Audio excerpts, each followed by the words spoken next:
Бойкот е поради тоа што Министерството за образование и наука нам скоро 2 недели веќе не игнорира со нашите барања кои што ги поднесовме за новиот концепт на матура, каде што и за екстремно тестирање, за новиот концепт на матурата да не се полага 7 пати, зашто ние сметаме дека тоа е неизводливо, и за задолжителниот предмет математика која што се вметнува во матурата.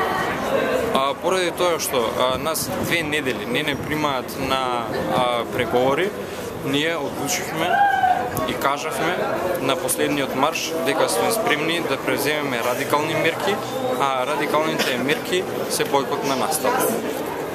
До кога планирате да тече бойкотот? Бойкотот на настава сме спремни да тече се додека Министерството за образование и наука не повика на преговори. Очекувате дека ќе се приклучат и останатите училишта на ваква радикална мерка?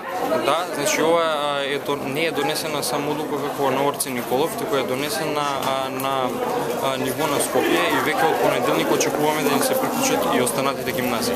Ние сме веќе во процес каде што ние молиме за средба со министерот и со заменикот министерот со кој ќе не прими во МОН. Но не идуваме ние на поддршка, ниту пак на едноставен дел. Сега, ние би продолжиле со мирни мерки се, но тука се веќе стигна до степен на компликација, подоцна мешување на друга организација, Унија на средношколци, кој што наводно таа било официјалниот застапник на Унија на сите средношколци на ниво на Македонија. Но јас имам едно прашање, каде бе те Унија на средношколци кога веќе 3 недели се случуваше овие конфликти, кога изникна овој проблем? И каде се Унија средношколци да не адресираат само на математика на матура, туку и 7 пати електронско полагање и прашањето за екстерно тестирање, кој што е важно за голем дел од средношколците. Јас како представник од средношколскиот пленум можам да изјавам со сигурност дека средношколскиот пленум беше формиран баш за цел за сите средношколци да може да го кажат јасно своето мислење. Бидејќи средношколскиот пленум не е организација, туку е пленум. А по дефиниција пленум значи збир на луѓе од иста демографска структура кои што сакаат по демократски принцип да го кажат својот глас. Понатака сакам само уште да се надоврзам на темата на бойкот. Сите радикални мерки како радикални мерки се действуваат, подочно се случуваат заради некоја одредена причина. Нашата причина сега е бидејќи нас не се слуша нашиот глас. Не се слуша гласот на мнозинството на средношколци, не се слуша гласот дека ние не сакаме само да се адресира една точка од поголем проблем, него сакаме целиот проблем да биде адресиран и да се смени новиот концепт на матура кој што е пребрзана реформа донесена и сега дека сакаме да се смени екстерното полагање која што како реформа беше донесена не беше квалитетна и не беше соодветно имплементиран. Во последното сообщение на Унијата на средношколци повикуваат средношколците да не подпаѓаат под партиски влијанија и слично. Кој е твојот коментар на тоа? Мојот коментар е следен. Ова е едноставен проблем. Ова е проблем на средношколците.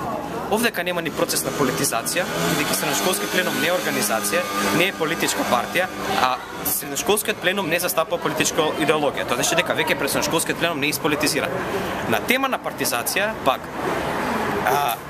во никој степен средношколскиот пленум не стапува со соработка со ниедни партии, бидејќи ние не сакаме да се сети партизација и политизација. Ние сакаме едноставно решавање на нашето прашање.